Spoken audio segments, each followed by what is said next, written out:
And we're back here for the bottom of the third inning. It is 4-0 for the visiting Y-D Red Sox. Again, technical issues bothering us here at the Guv. We think we've hit the last of them, though, here on the radio waves. So bear with us as, again, all this continues to be sorted out. Again, we want to thank everyone for tuning in amidst the issues.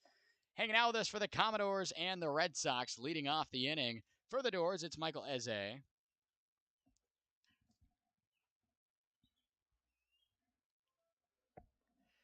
Just trying to get yourself back into this one as much as you can. Got to bring out the bats at some point. The Commodores, no hits to this point yet. They had 4 in the win yesterday, 5 the day before. Got lucky yesterday. All the pitching has been very, very solid for this team, but now giving up a 4 spot in the third. Something's got to give with the guys in the plate in the white jerseys tonight. Eze, though, here facing a 3-0 count to begin this bottom half of the third. And that's what you want, base runners. You can't hit a grand slam with nobody on base. Got to find your way through. This one gets away from the backstop Dextra, and it's going to be a 4-pitch walk for Michael Eze, and it's a leadoff base runner for the Commodores. Got to find a way to chip into this deficit as much as you can. Falmouth, back on opening night, had a 4-run inning and a 5-run inning. They can score runs in bunches. This is a very capable lineup. They just have to get things going. Austin Kelly, the man in the box now for the Doors. Again, his only at-bats were in the tie against Bourne, as he's getting in there now really for the first time. Breaking ball, outer half of the plate from Fernandez, who's still on the mound, in there for a strike on the outer half. Fernandez loves throwing that first pitch breaking ball. He's done it to more than half of these hitters.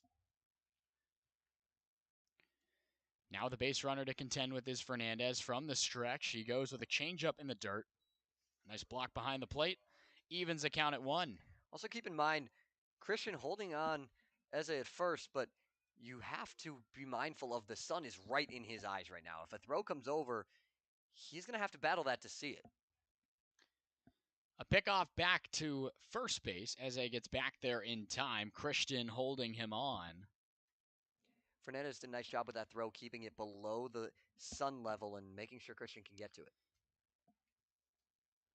A ball and a strike. Still nobody out in the Commodores' home half of the third. The pitch on the way. Fastball stays up there.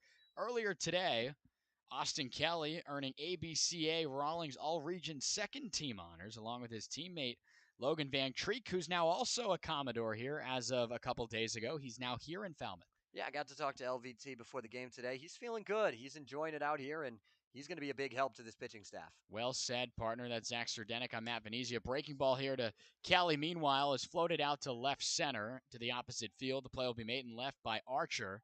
And that's the first out of the inning coming off the bat of Austin Kelly, and that'll bring in the center fielder, Tab Tracy. Tab Tracy's had a hot start to the season. 3 hits so far in his first 2 appearances.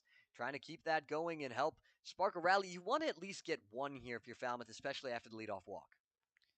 Tab Tracy been really good down in the bottom of the order. To this point in the year, leads the team in average, 3 hits and 7 tries. He stays patient up there on this breaking ball that stays low and in on him. 1-0 here to the center fielder out of Texas A&M. Fernandez to this point, again, no hits given up just yet. The Doors looking for that. That their first. The first base runner for Falmouth here today is the walk in the top of this inning of Michael Eze. He's still there at first base. A look back to him, and now he comes set. Eze's got a lot of speed, 18 stolen bags at Georgetown earlier this year. Breaking ball in the dirt. Eze, without a contested throw, will make it to second. And for the first time, Falmouth has a man in scoring position. Good dirt ball read. Saw that pitch take that bounce off of Dykstra's shin pad and bounce to his right. And so Eze easily able to move up to second. Tab Tracy, we mentioned his numbers so far, getting on base and finding base knocks. Would not be a terrible time to get one and just respond as quickly as you can to the 4 spot hung up in the top of the third inning from Y-D. That's where we stand right now, 4-0. A look to second, now he goes. It's in the dirt again, 3-0. There have been 7 consecutive balls by Fernandez. Very unlike him, what we saw through the first 2. Yeah, just trying to keep himself going and dial things back in. The lineup card getting ready to flip over with Keelan on deck as he awaits in the on-deck circle. Fernandez lifts the leg. Now Tab shows a bunt. He'll pull it back as that one's in there for a strike on the outer half. We've seen Tab do that every time he's gotten a 3-0 count, just trying to get inside the head of the pitcher, give him another thing to think about besides throw a strike. Right. Tab stepping, excuse me, that's Fernandez on the mound, stepping off. Now he gets back up there. The pitch on the way. Tracy late on it. The fastball spoiled foul, and now from 3-0, it's 3-2. Still one away here in the Commodores' home half of the third. It's a big pitch. Try and get some momentum. Give yourself another chance. Get somebody on base. Tracy can come through with a base hit. You get yourself on the board. Tab Tracy trying to provide the spark needed offensively for this Falmouth offense that's been a little dormant over the last few nights. Here comes the pitch. It's a breaking ball that hungs up. A chopper to the shortstop. Coming in, Vieira makes the throw. Just barely in time. The outstretched Christian able to just barely receive that one prior to Tab Tracy getting over to first. Eze moves without a throw on to third, and it will take a clean base hit to bring in Eze. And you really need it from Keelan here at the top of the order. One, to get him going again, but two, just to get some sort of momentum. Bats have been stifled and already given up 4 runs on 6 hits. Good guy to have in there, though, is Keelan. Again, a hot start to the year. He's cooled off just a little bit. First pitch here, he checked his swing. It's a breaking ball down and in. Received well there by Dykstra, and you got to keep in mind a lot of speed over there at third base. Eze's probably going off the first read of the ball, getting away. Wouldn't hate that kind of an outcome here if it means Falmouth getting on the board. Fernandez now still from the stretch, leg kick and a go. It's a breaking ball again on the outer half, in there for a strike. A ball and a strike with 2 gone for Falmouth. With that in mind, I don't think you'll see too much from Fernandez down in the zone in terms of below the zone. He'll try and work from the knees up here. Try and keep things clean. Falmouth trying to play comeback here early on in this ball game. Fastball and almost having Eze in a tough pickle there. Bluffing the throw is Dykstra, but Voigt was never even holding him on. There was no throw unless he wanted to put it back towards the bullpen out and left of Y-D. That's just a situation where you let the base runner know that you're thinking about him and you know he's there. Well said. 2-1 now. Keelan gets jammed and puts it over our heads here. 2-2 with 2 gone. And 1 strike away is Fernandez, who again had 7 consecutive balls to begin this inning, and Falmouth has moved the leadoff base runner all the way over to third. But again, it will take a pass ball or some clean contact on the ground to get in the runner. The pitch on the full count in the dirt. It does get away. And Eze, again, without a throw, is going to score. So just like that, Falmouth, we talked about it. Got to be ready on the bases. That one, though, came up to eye level with us here in the press box. Landing still in play. And now the count, we believe we thought it was full. Apparently it's not. The full count will happen again with Keelan still in the box. They spiked that fastball. It hit home plate and took that massive hop. Just an unfortunate bounce for Y-D, but Falmouth will definitely take it. So he comes around to score, does Eze. Pitch on the way. It's a line drive on a short hop. Eating it up is Vera at short. Long throw in time. So if that had happened without the pass ball, the Doors would not have a run. But good base running, situational awareness allow Falmouth to reach for the first time tonight. Still trailing by 3 as we send it on to the 4th on the other side of the break here on the Commodores Radio Network.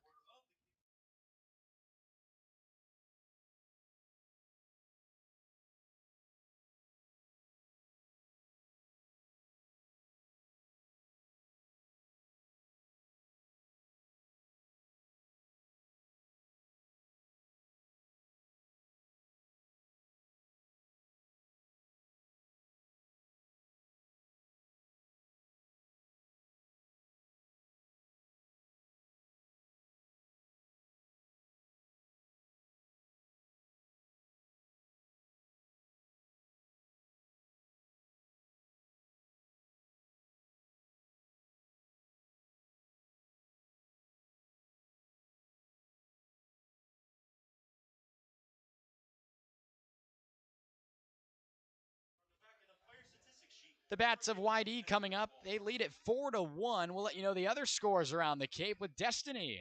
Thanks, Matt. At the top of the 6th, the Brewster Whitecaps lead the Hyannis Harbor Hawks 3-2. The Bourne Braves against the Cotuit Kettleers. The Kettleers lead 1-0. And the Wareham Gatemen and the Hartwich Mariners at the bottom of the 3rd are tied 1-1. And Orleans Firebirds and Chatham Anglers will start at 7.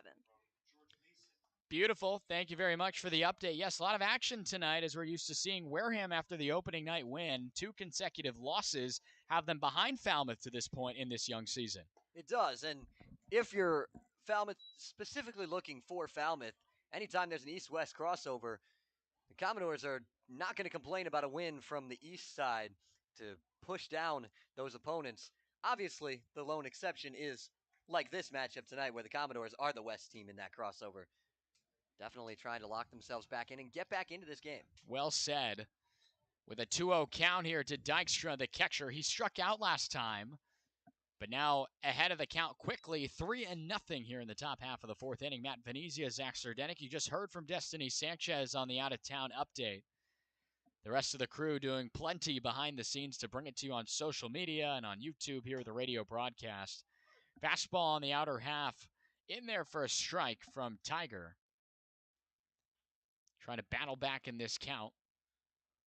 With a full wind, and he goes. It's a fastball cut on and actually deflected off of Kelly. I think it maybe redirected off his chest protector, and the umpire giving him some time to, that one stung. I know that feeling. Yeah, just take a second, man. Just got to get yourself back and going well and see where things are at. 4 runs on 7 hits, no errors for the visiting Y-D Red Sox to this point. A run with no hits. No errors for the Commodores to this point in the ballgame.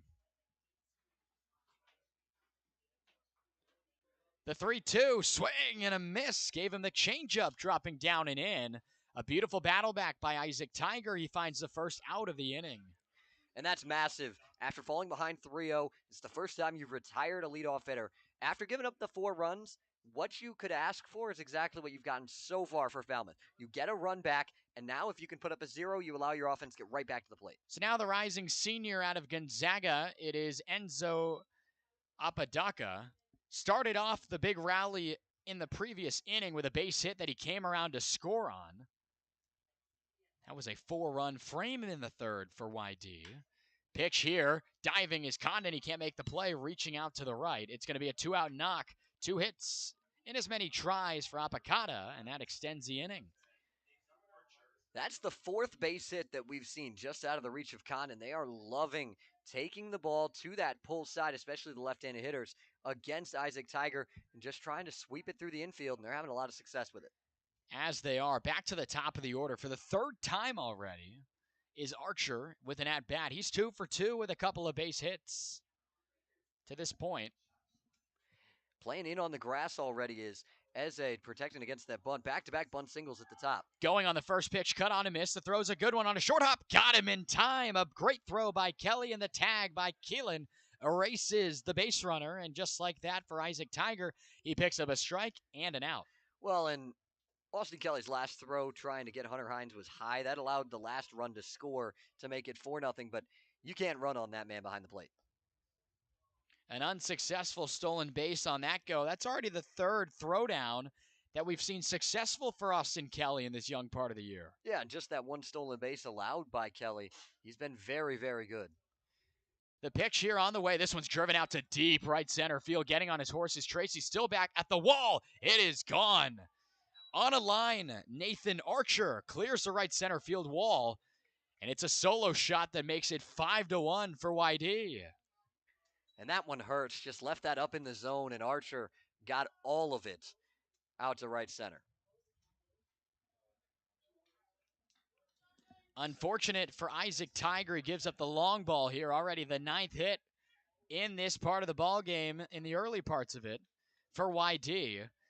That ball had a lot of jump on it from our box here, and Tab just kept looking and running and ran out of real estate. Yeah, I thought maybe for a second it may have caught the end of the bat when I saw the swing, but boy, it did not come off like it. Nathan Archer, 3 for 3 already in the ball game. Picked up a run last time around. He gets another for himself right there. It is 5-1 for Y-D. The 1-0 from Tiger sent straight back to us. The netting there, keeping our glass pane still intact here in the booth at Guv Fuller Field. Brady Day last time an RBI. Actually a base hit that he came around to score on. The 2 RBIs came after him. It was Max Vera bringing in 2 on a base hit over the head of Charlie Condon. The count's 1-2 now. Tiger the pitch. It's a slider in on the the left-hander. And they'll keep battling 1-2. 5 runs already here. The pitching staff of Falmouth, as you mentioned, Zach, leading the Cape League in strikeouts to this point. As this one's lined right back over the head of Tiger, running in is Keelan on the run. He makes a nice jump throw, and that will retire the inning. Not before more damage is done by the visitors. Falmouth responded after the big inning, and then it was Nathan Archer to right center on a home run ball, only bringing in himself. It's 5-1 for the visitors. We'll step away and bring you back for more offense from Falmouth on the other side of the break.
And we're back for the bottom of the fourth for Falmouth. Breaking ball in there to Christian Martin.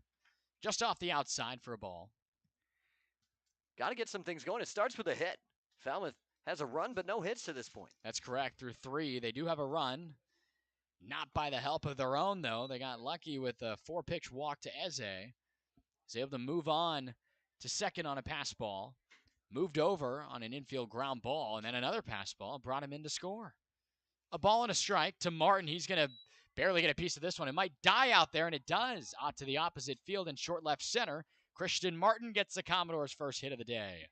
You know, it's not how he drew it up, but he'll take it. Just find some grass, and that's what he's able to do, kind of blooping it the other way. Good bat to have if you need to get some offense rather quickly. It's Charlie Condon.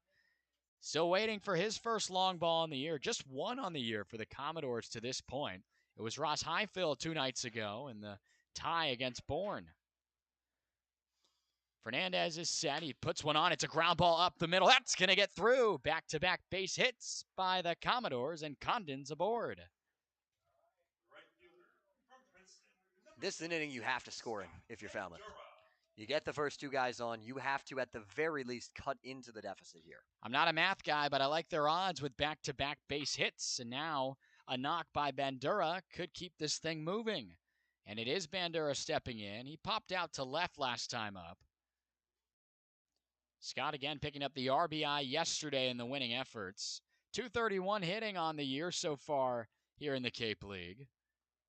Breaking ball, looking for the outside. Maybe a friendly call there on the outer half. I think it might have caught the edge there. Just that backdoor breaking ball, so tough as a first pitch to a left-handed hitter. 0-1 to the right fielder of the Commodores out of Princeton. First team all Ivy League for Scott. The pitch on the way. Sent straight back. He sees it well now, 0-2. He wanted that one, and I don't know that he's going to get a better pitch than that hit here on 0-2. Could see a curveball here, whether he tries to throw it for a strike or down in the dirt, but I'm guessing he's going to go off speed. That one was definitely floating, it looked like, from up here. Put it straight on back. Fernandez still awaits the call behind the plate from Dykstra. Now he comes set at the belt. A look back to second where Martin awaits, and now he lifts the leg. The pitch. Fastball stayed upstairs the whole way. Head high to Bandura. Picks up the first ball of the count. Brushing back a little bit. Now he can set things up. Bandura just trying to stay focused. Just put the ball in play here. Wouldn't hurt to do that. Make Y-D have to come up with the play. Remember, the pass ball is why Falmouth scored, so they've been prone to the mistake. Again, a set, and now the lift of the leg, the pitch. Swing and a miss. Goes fastball away. Maybe got a piece of it there on the redirection. It's held behind the plate, and that's the first out of the inning for the Doors. Those are the things that really hurt you and kill innings. Strikeouts with men in scoring position and less than 2 outs. You have to put the ball in play and allow yourself a chance to move up. The best slugging bat in the order for Falmouth comes in now in a big spot for Falmouth. It's Ross Highfill. We've told you all about his numbers. He's tied for the team lead in RBIs. You would love to see that number increase here in this at-bat. Fernandez lifts the leg in the pitch. It's a breaking ball. It stayed inside on him. Didn't have enough curve on it to get back over the middle. He's ahead of it now 1-0. You wonder if one of these guys is going to start sitting on that breaking ball. You're only going to hit it if you sit it, but he's thrown that quite a bit to start counts. And the fastball has been upstairs too, so it's been tough to try to expect something down lower. It looked like a double steal was on, and holding up was Martin. Condon was still going, though. Very lucky that that one was put foul. Yeah, it was an interesting little thing. I wonder whether it was intentionally a bluff there for Martin or if he just didn't get a great jump and decided to put on the brakes. Well, that could lead to a lot more difficulty if that wasn't fouled off. Obviously, a double steal hit and run was in order there, but sending it foul. 1 ball and a strike with 1 away. 2 on for the Doors. The pitch here from Fernandez is chopped on the ground. They could turn 2. The shortstop goes for 4. Back to first. Doesn't have a throw. A nice slide there by Condon. Erased the effort from the second baseman Day to get over back to first. It's a 6-4 fielder's choice, and now they're on the corners with 2 away. I mentioned this being an inning you have to score. Now you're in a spot where you may be in some trouble to score. You need Mike Handel to come through here with a hit to try and bring in Christian Martin, or you need a pass ball like the last inning. Well, a wild pitch. So now Highfill is at first base. On third, it's Christian Martin. And Mike Handel, again, his first base hit on the season came yesterday. Could be a good time for one here. Breaking ball, you talk about sitting on it first pitch. It's there right again, in there for a strike. That one looked a little bit more over the plate than the last couple. He's been trying to dot that outside corner, but they're caught a lot of plate. Fernandez, a look back to first base to see Highfill. Now the leg kick is there. It's a breaking ball, chopped to the second baseman. He has a play, does Day. A flip on to Christian, and the Commodores strand 2 runners, coming up empty with a golden opportunity. A 0 put up in the 4th inning for Falmouth, still trailing by a heavy margin. It's 5-1 as we go to the 5th. We'll be right back.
The Commodores are making a call to the bullpen. It's a tall and lanky southpaw, Logan Van Treek, his first appearance here in the Cape League. It is. He comes with a 4-pitch mix, fastball, slider, curveball, changeup. Really good numbers at Lipscomb this year. Top 15 nationally in whip, in strikeout to walk ratio. Really got it done. The ASUN pitcher of the year for Lipscomb. And he's throwing to his normal catcher at Lipscomb in Austin Kelly behind the plate. That's true. It's a nice battery setup here. You got the battery of Mississippi State yesterday with Casey Hunt and Ross Highfill. Now you get it, the Lipscomb version. And we mentioned Van Treek winning the honors of the second team ABCA earlier with his teammate Austin Kelly. Now we get to see why those guys got the honor right in front of us here at the Guv. And this is to stop the bleeding here. Trailing by 4, you have to keep it at 5 runs for Y-D. The more they get, the tougher this game's going to become for Falmouth. The way these guys are putting the baseball in play, you'd find it hard to believe that they just got their first win yesterday. Van Treek's first pitch, fastball low and away. Well, and Y-D in the first couple games struggled to score early in games. Most of their runs came after the 7th inning, and this time they're doing just what they did yesterday and scoring early. So this is Max Vera in the box. To this point, a base hit that scored 2 runs last time. He struck out back in the first to end the inning. So he has participated to some of the blow that has hit the Commodores here, all in that 3rd inning. And then the solo shot we saw last inning by Nathan Archer. Pitch on the way, fastball outer half in there for the first strike of the count. It's 2-1. Gotta hope that Van Treek can, like you mentioned, put a Band-Aid on it here and just try to work through it the rest of the way. The 2-1 pitch, chopped on the ground to Eze, can't make the play. It's in the 5-6 hole for another leadoff base runner for Y-D, and it's their 10th hit of the night. Destiny mentioned at the beginning of the broadcast, Y-D has had Falmouth's number at times over the years, and boy, they look like they have the numbers tonight because they are hitting everything that either guy's thrown at them. Offensive consistency, again, remains to be some sort of an issue here early on in this season. Certainly have found something that the Commodores have been calling behind the plate, maybe. So now the base runner aboard, Van Treek goes to work, and he's going to face Hunter Hines, the big talent that we were talking about earlier in opening the door today. 2 base hits already in this one, and he picked up an RBI on the last one. Ahead of the count 1-0 here with Van Treek coming set. Getting an aggressive lead at first is Vera. He goes home, though, and Kelly keeps that one inside on him. 2-0 here to the designated hitter of Y-D.